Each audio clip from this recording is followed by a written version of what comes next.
Qala Nabi sallallahu alaihi wasallam fi kitabihil hadis, la tazulu qadama abdin yaumal qiyamah hatta yus'ala an umrihi fima afnahu wa an ilmihi fima fa'ala wa an malihi min aina iktasabahu wa fima anfaqahu wa an jismihi fima ablahu.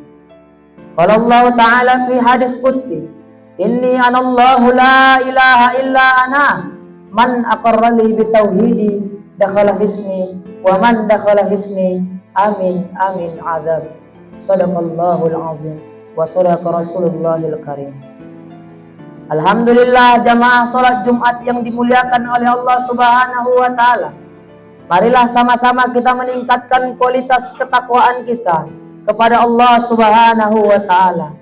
Karena tidak ada keuntungan yang lebih besar melainkan kita taat kepada Allah Subhanahu wa taala. Dan tidak ada kerugian yang lebih besar melainkan kita ingkar kepada Allah Subhanahu wa taala.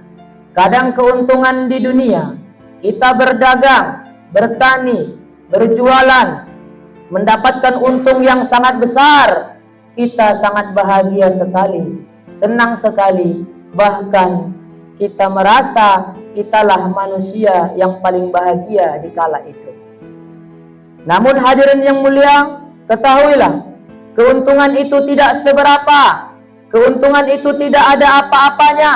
Walaupun keuntungan kita banyak, keuntungan itu tidak apa-apanya dibandingkan dengan orang yang taat kepada Allah, orang yang betul-betul bertakwa kepada Allah, orang yang soleh. Karena apa? Inna akramakum indallahi atqakum. Allah melihat kemuliaan pada manusia tergantung kepada ketakwaannya. Innallaha la yanzuru ila suwarikum wa amwalikum walakin yanzuru ila qulubikum wa a'malikum. Sesungguhnya Allah tidak melihat bentuk dan rupamu, hartamu, jabatanmu, kekayaanmu.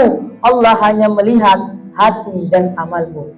Ketika kita dihinakan oleh orang lain, dianggap remeh oleh orang lain, dicaci oleh orang lain, mungkin karena segi ekonomi ataupun segi yang lainnya, kita dihinakan, dianggap sebelah mata, disepelekan oleh orang lain.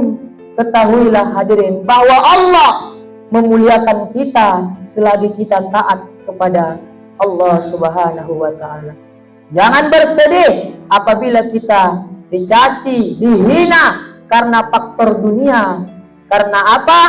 Karena ketika kita terus beribadah kepada Allah, terus tawajuh kepada Allah, terus menomorsatukan Allah, sehingga semua manusia menganggap kita rendah, namun Allah muliakan kita. Semua manusia menganggap kita hina di muka bumi, namun Allah muliakan kita di atas langit. Tak ada yang mulia lebih dari kemuliaan itu. Maka untuk itu bertakwalah kita kepada Allah Subhanahu wa taala. Hadirin jamaah sidang Jumat yang dimuliakan Allah Subhanahu wa taala. Yang kedua ialah kerugian. Tidak ada kerugian yang lebih besar melainkan kita ingkar kepada Allah Subhanahu wa taala. Di saat mungkin kita berdagang, bertani, berjualan, mendapatkan kerugian yang sangat besar, disitulah hati kita hancur, gundah gulana, merasa bahwa kitalah manusia yang sengsara, kitalah manusia yang paling banyak ujiannya daripada orang lain, kitalah manusia mungkin yang tidak disayangi oleh Allah. Padahal itu semua Allah ingin ingatkan kita bahwa dunia adalah tempat sementara saja. Dunia adalah sementara. Apabila kau mendapatkan dunia, jangan kau bersenang, sebab akan engkau tinggalkan. Seperti tukang parkir yang mendapatkan parkir mobil yang mewah, lalu mobil mewah itu diambil kembali, dia tidak bersedih karena dia tahu itu bukan miliknya, hanya titipan. Dia hanya menjaga, dia hanya melihat saja dan mengetahui bahwa itu bukan miliknya. Seperti itulah kita di dunia ini. Apapun yang diberikan Allah kepada kita, apapun yang dikasih Allah kepada kita, jangan pernah kita merasa bahwa itu milik kita. Keuntungan yang besar kita dapatkan di dunia, jangan kita merasa bahwa kitalah orang yang paling bahagia. orang yang paling beruntung. Sedangkan kerugian yang kita dapatkan di dunia, kita merasa sedih, kita merasa bahwa kitalah manusia yang paling buruk nasibnya di muka bumi ini. Padahal hadirin, innallaha wa may yuridillahu bihi khairan yusib minhu. Ketika Allah ingin menaikkan derajat seseorang, ketika Allah ingin mengingatkan seseorang hamba yang Allah sayangi, ketika Allah ingin melihat seseorang agar kembali ke jalan Allah, ketika Allah ingin melihat seseorang agar taat kepada Allah, maka yusib minhu, Allah uji dia, Allah patahkan hatinya karena dia terlalu bergantung kepada manusia yang membuat hatinya lupa kepada Allah. Allah patahkan hatinya karena dia selalu lupa kepada Allah karena ladangnya, karena sawahnya. Allah patahkan hatinya melalui kerugian agar dia kembali ke jalan Allah. Allah patahkan hatinya melalui sesuatu yang dimilikinya Allah ambil. Melalui itulah Allah ingin sayang kepada kita. Allah ingin kita kembali kepada Allah. Allah ingin kita taat kepada Allah. Sesuai yang kita katakan dahulu sebelum Allah ciptakan kita di alam ruh, kita berkata kepada Allah, qalu bala syahidna. Ya Allah, kami akan berjanji, kami akan beriman kepadamu ya Allah, karena kami telah melihat kekuasaanmu, melihat kebesaranmu, melihat keesaanmu di waktu kami di alam ruh. Namun ketika ruh ditiupkan kepada jasad kita dan hawa nafsu pun datang, al-hawa al-mudillalah, hawa nafsu yang menyesatkan. La yu'minu ahadukum hatta yakuna hawa taba'an lima jitu bihi, kata Rasulullah. Tidak sempurna iman kalian, tidak aku anggap kalian sebagai umatku, tidak bisa kalian menjadi orang yang beriman 100% sampai kalian bisa mengendalikan hawa nafsu kalian sesuai dengan agama yang kubawa. Minum khamar itu enak, tetapi karena Rasulullah larang, kita pun menjauhinya. Maka inilah kita dikatakan sebagai umatnya Rasulullah Sallallahu Alaihi Wasallam.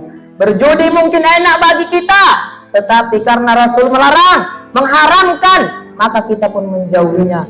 Minum-minuman arak, yang lain-lain, apapun yang diharamkan oleh Rasulullah, ad-dunya mal'una mal'un, ma fiha wa ma walahu illa dzikrullah wa ma walahu wa akhiru wa alim wa muta'allim. Maka apapun yang diharamkan oleh Allah di dunia ini, kita jauhi hadirnya mulia.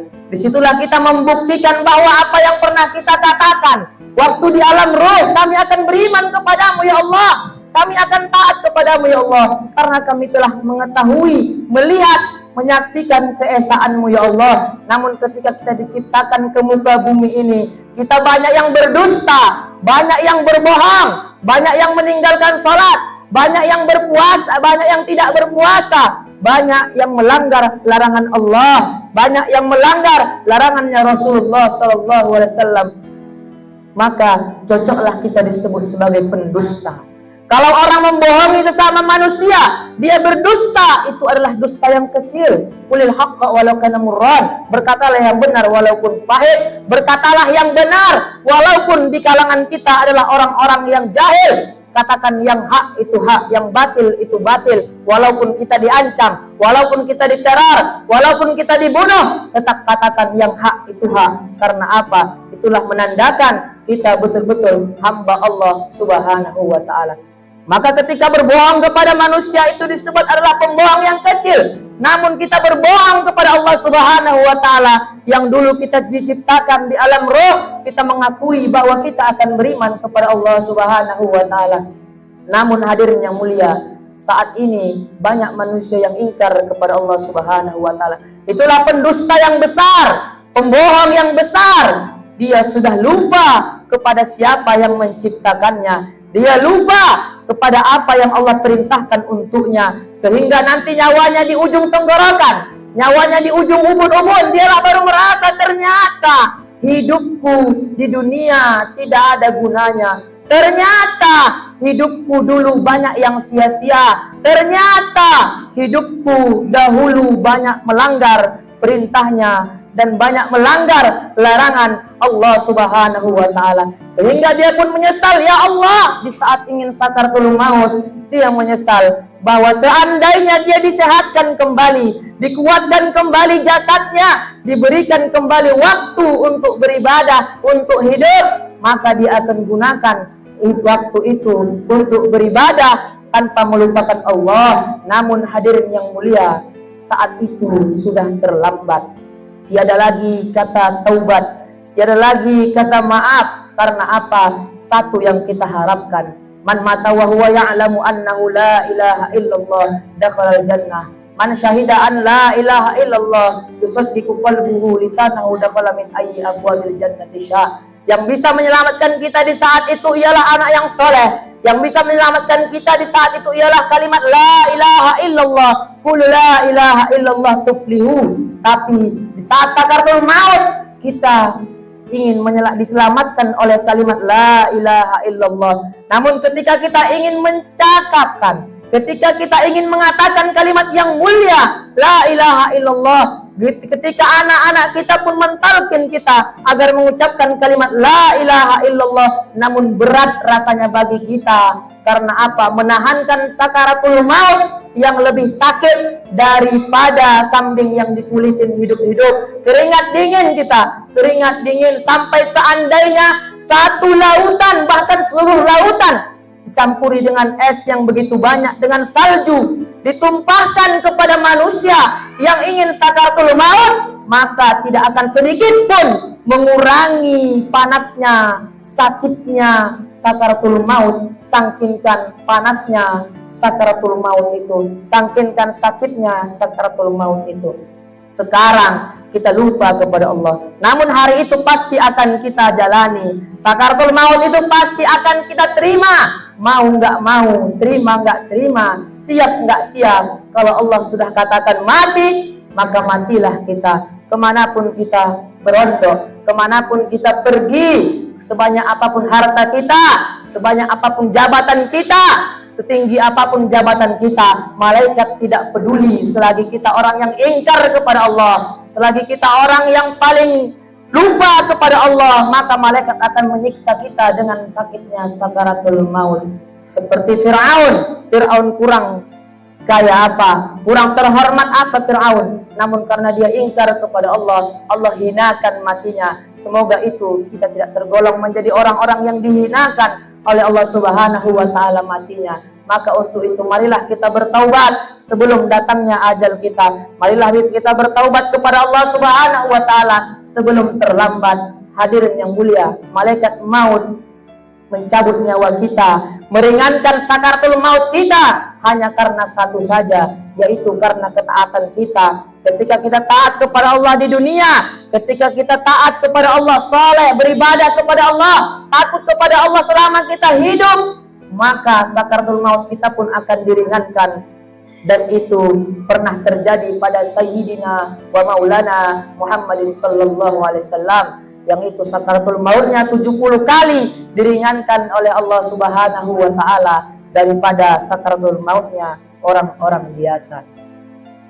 Namun hadirin jamaah sidang Jumat yang dimuliakan Allah Subhanahu wa ta'ala, ketika kita terbiasa taat kepada Allah, kita mampu mengucapkan kalimat la ilaha illallah, man syahida annahu la ilaha illallah dakhalal jannah, maka kita masuk ke dalam surga dari pintu mana saja yang kita kehendaki. Namun hadirin yang mulia, apabila kita berhasil, maka ingatlah, disitulah kita mengetahui bahwa hidup yang sebenar-benarnya ialah taat dan takwa kepada Allah Subhanahu wa ta'ala. Mungkin saat ini iman kita lemah. Karena apa? Kita terbawa oleh suasana. Mungkin saat ini iman kita lemah. Di saat kita mendengarkan ceramah-ceramah agama, hati kita kuat. Kita pun akan berjanji, aku akan meninggalkan perbuatan-perbuatan yang haram. Di saat kita mendengarkan tausiah-tausiah agama, kita akan merasa hati kita bahwa aku akan meninggalkan perbuatan-perbuatan yang dilarang oleh Allah. Namun ketika kita pulang ke rumah, ketika kita bergabung dengan teman-teman, ketika kita bergabung dengan orang-orang di luar sana yang selalu membicarakan dunia, yang selalu memikirkan dunia, yang selalu berbicara masalah-masalah yang haram, sehingga kita pun terbawa suasana dan terikut kepada mereka. Karena itulah iman kita saat ini ialah iman suasana. Apabila kita bersuasana kepada orang baik, maka iman kita pun akan tertolong. Apabila kita bersuasana kepada yang buruk, maka iman kita pun akan dalam keadaan yang sangat-sangat sedih, menyedihkan, bahkan selemah-lemahnya. Seperti HP, hadirin yang mulia. Apabila HP tidak dicas, maka HP itu pun akan habis baterai dan lowbat. Begitu juga ketika iman kita tidak kita usahakan untuk mengecasnya, maka perlahan-lahan iman kita pun akan turun seturun-turunnya. Maka untuk itu salah satunya ialah untuk menyelamatkan diri kita agar Allah selalu ridho kepada kita. Carilah suasana-suasana agama, carilah teman-teman yang baik, tinggalkan teman-teman yang buruk. Itu tidak merugikan bagi kita, melainkan menambah ketaatan kita kepada Allah Subhanahu wa taala. Tidak rugi, tidak berdosa kita meninggalkan teman-teman yang buruk. Karena apa? Karena teman yang buruklah yang mengakibatkan kita dalam kemurkaannya Allah Subhanahu wa taala. Sebagaimana kita berteman kepada orang-orang penjual minyak wangi, maka walaupun kita tidak membeli minyak wangi, pasti kita akan mendapatkan aroma yang harum. Begitu juga kita berteman kepada orang-orang soleh, orang-orang baik, meskipun kita tidak tahu ilmu agama, kita tidak taat, tidak begitu pintar, tetapi kita keciuman harumnya orang-orang soleh. Innamal a'malu binniyat wa innamal likulli imri'in ma nawa. Faman kanat hijratuhu ilallahi wa rasulihi fa hijratuhu ilallahi wa rasulihi. Faman kanat hijratuhu lidunya yusibuha aw imra'atin yankihuha fa hijratuhu ila ma hajara ilaihi.